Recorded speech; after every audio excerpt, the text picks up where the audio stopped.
Welcome to the You're Not Crazy podcast, hosted by Jessica Knight, a certified life coach who specializes in healing from narcissistic and emotional abuse. This podcast is intended to help you identify manipulative and abusive behavior, set boundaries with yourself and others, and heal the relationship with yourself so you can learn to love in a healthy way. You can connect with Jessica and find additional resources, content, and coaching at emotionalabusecoach.com. Before we begin, I just want to make a quick note. At the end of this episode, I spend the last 4 minutes walking through the way people work with me and where to find resources, my links, and my courses. If you are a returning listener or are already a client, you can absolutely skip that part. If you're new or trying to figure out what kind of support you need, it's there for you. It's the last 4 minutes. Thank you so much for being here. When I was drafting out notes for this, I kept thinking that I want to title it The Text That Came on a Saturday. And you'll see why. This is a topic that covers both post-separation abuse, co-parenting, as well as separating from an abuser or trying to separate from an abuser, and how they offload their emotions to control us. But when I was saying that I wanted to title this The Text Came on a Saturday, it's because it's never Tuesday at 10 a.m. It's never when you're already sitting at your desk and your coffee is actually warm and you're mentally prepared for some things to come through. Similarly, when we're at work and we're ready for whatever comes in to come in, it's a Saturday and you're at a kid's birthday party, or you're finally at the farmer's market, or you're just sitting on the couch, or you're so tired that you're actually let yourself stay in bed and your brain actually hasn't turned on. And then your phone lights up. And the text is never an emergency. It's not a logistical necessity. It's usually a loaded message that requires some sort of response and implies that you owe one. And is framed just ambiguously enough so that ignoring it feels like a choice that you might pay for later. And a lot of times they know you read it.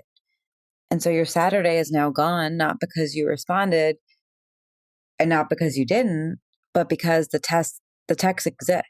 It exists in the first place, or the email, or the phone call, or the missed call. And now you have to decide what to do with it and what that decision is now living in your body, or how it's living in your body for the rest of the day. That's not an accident.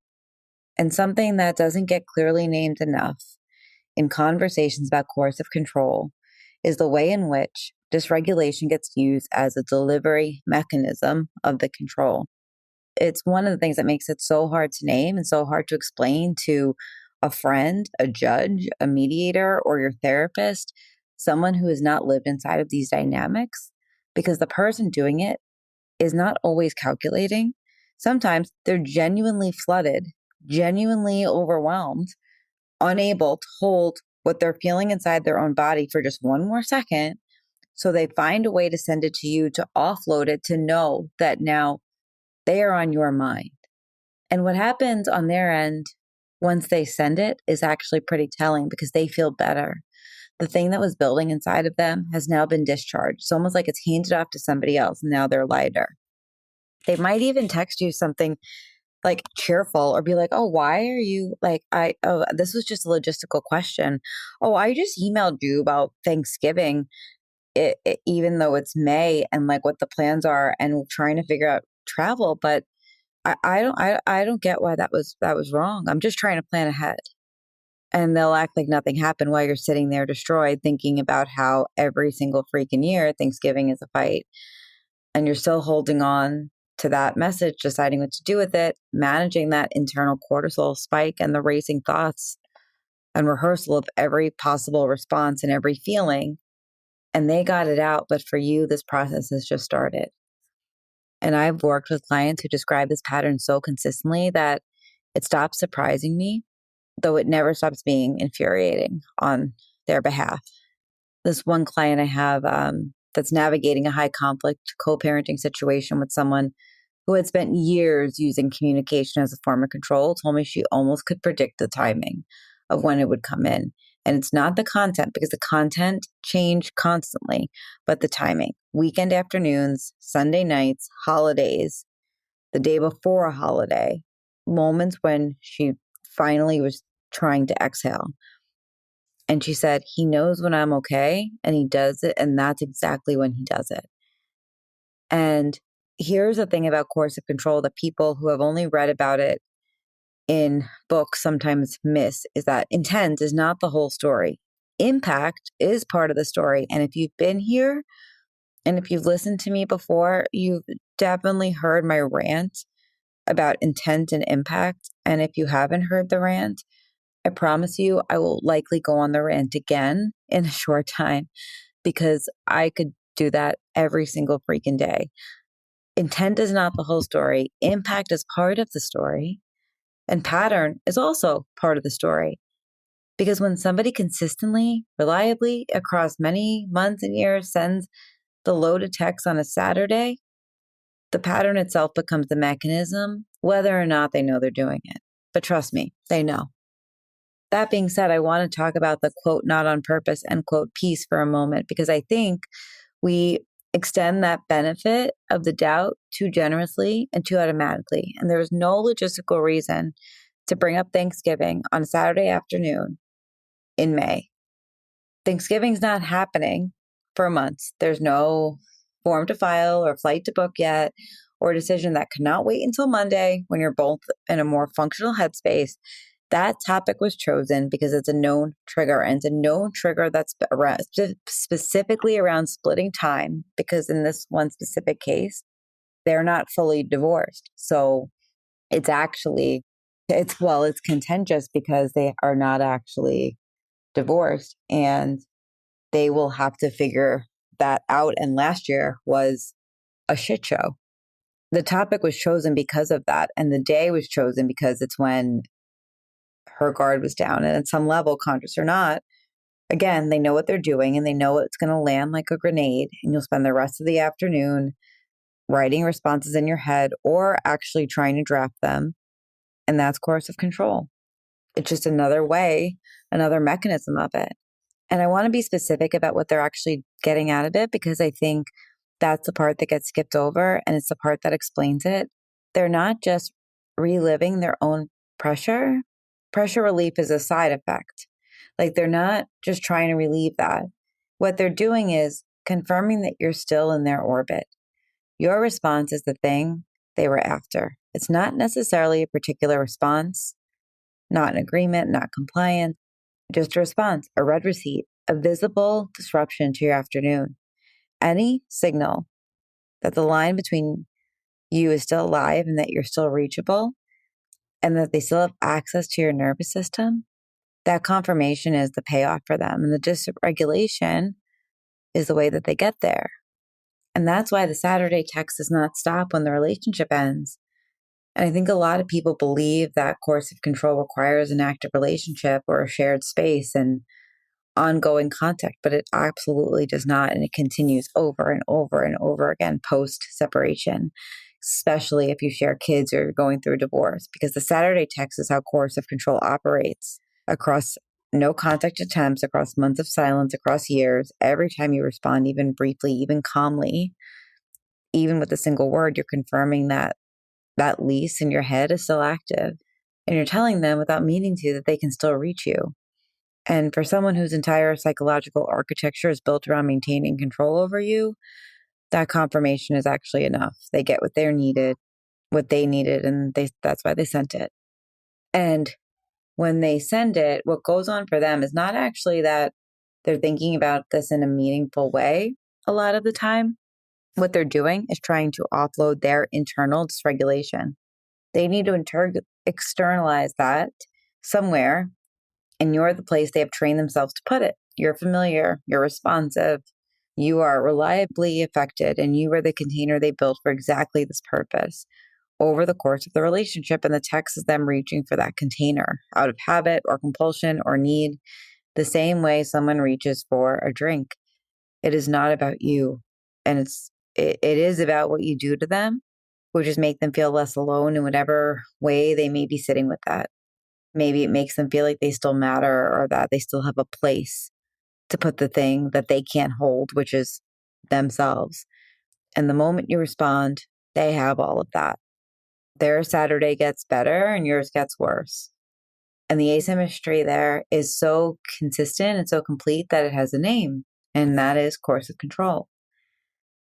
And in trauma informed work, there's this concept called co-regulation. It's this idea that our nervous systems are not fully self-contained, that we can regulate in relationship with other people, particularly people who we are attached to or have history with, and that a calm presence can genuinely help a dysregulated person settle.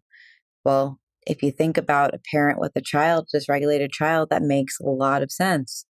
I think I spend the majority of my week when my daughter's not in school doing just that. And it's also one of the most commonly weaponized dynamics in a coercively controlling relationship. And what gets described to me over and over is that the partner or ex-partner becomes so dysregulated that the only thing that helps them is you, your presence, your reassurance. That's why they want so badly for you to respond exactly how they want you to respond. And when you can't do that, when you're too depleted or hurt or simply too human to perform that function on demand, they tend to escalate. They send another text, they call, they make the situation worse until you respond that the way that you need, which is usually at that point that you're so done and so not yourself. Usually they end up causing a fight, but then they calm down and they want to move on and have dinner. And it can play out over years and where you become so conditioned to absorbing their emotional discharge that you stop noticing that it's happening. You just know that you're always tired and you never can explain why. And that's not co-regulation. It is coercion. Co-regulation is mutual and it's offered. When I am doing it with my daughter, I might not even always be in the place to do it, but I have to tap into it. I have to be able to. In this context, your emotional labor is taken without consent at a cost to your nervous system. And the other person doesn't have to account for it because they've already moved on. I lived this in the relationship I was in, had a very specific rhythm that I didn't understand exactly while I was in it towards the last couple of months, but his need to control me or to discharge was probably when I was the most pulled back from him. It was always when I was very occupied or very depleted. It was never, ever when I was rested and present and had capacity. It was when I was in the middle of something with my daughter or I had just gotten through a rough week and finally had a quiet evening and I just wanted to go to bed at 7 p.m. or when I was traveling and already quite disoriented, the message would come in and suddenly the quiet evening that I thought I was going to have was gone. I was back in the cycle managing his feelings. My mind was set untouched. And the specific example I come back to a lot is the fact that he broke up with me when I was in another country by text with an ultimatum. It wasn't a phone call, wasn't a conversation. It was a text that came in the morning when I was thousands of miles away with nowhere to put it, no way to process it in any normal context and completely alone. And he just basically gave me this ultimatum of, this is probably a direct quote, but it's not because I don't have it in front of me, but I've read it enough. Either you accept my version of love and show up for me as that version, which is this, and this. Basically, abandon all parts of yourself, show up for me, or the relationship is over. And I responded with something like, where's the neutrality in this? Like, I'm not going to do that. You know I'm not going to do that. And he said, then you just gave me your answer and you don't want the relationship. And I was like, this is psychotic. And that night, like the night that came after that, he blocked me. And I feel like one of the last things I said to him when I was still in a relationship with him earlier that day, for example, was that I didn't feel all that safe in the place I was. I ended up being fine as time went on, but it was like a day I didn't feel that safe.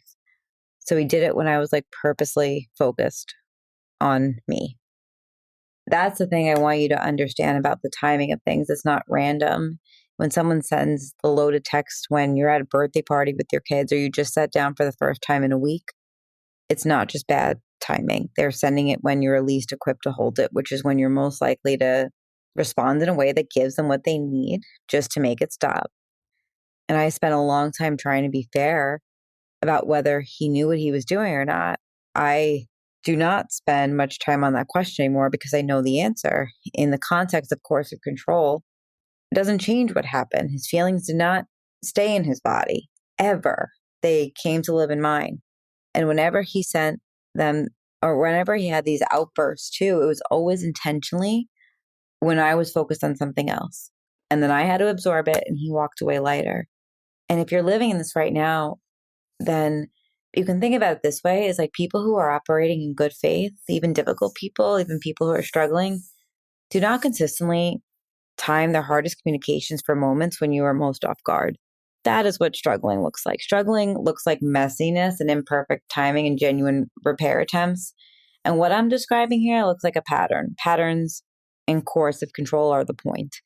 You are not imagining the timing or being paranoid or hypervigilant. You're actually pointing out what's actually happening.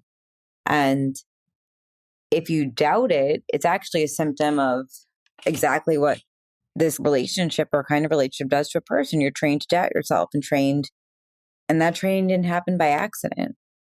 And if you are in a co-parenting relationship and that text arrives wrapped in something logical about a school schedule or something like that, or a pickup, right? That's technically what the content says, but we all know it contains something else and something sharp. And the second you read it, even if you can't explain to somebody why, just trust that feeling because your nervous system has been reading this person for many years and it knows. And the goal, practically speaking, is to create as much distance as possible between the arrival of the text and your response, not because you're playing a game, but because your need to get out of that threat response before you actually make a decision or reply. Like it's so much stronger to wait and reply on Monday, despite if you get 13 follow-up texts. Because a reply written from inside that cortisol spike is rarely the reply you want on a record. And in high conflict co-parenting situations, everything is on the record. But just like we talk about the patterns of abuse, cycle of abuse, this all falls in that same roadmap. And you're not required to be available for someone else's emotional discharge whenever they decide. So the fact that they need something from you doesn't mean you owe it to them. It's a boundary that coercive relationships spend years trying to erase. And it is really one worth fighting to get back. And the thing that you can do is really look at the pattern and trust your gut and begin to make notes about when it's happening. So then you can begin to make notes on how you want to handle it differently. I think it goes without saying right now that actually, I don't know that everybody follows me on Instagram. So if you don't, I am a Knicks fan and we just won. I say we as if I'm on the team. And Jalen Brunson said in an interview, which it does directly relate to this, you're allowed to think about the worst scenario, but then you have to go out and do something about it. And that's what I think about this. When you write down those patterns, that's what you're doing. You're thinking about them. You're noticing, you're logging. It's giving at least yourself someplace to go with this, right? But then you can think about what you can do about it. Like, oh, after the OFW call comes in at 8:30 in the morning, I'm going to take OFW completely off my phone until tomorrow morning.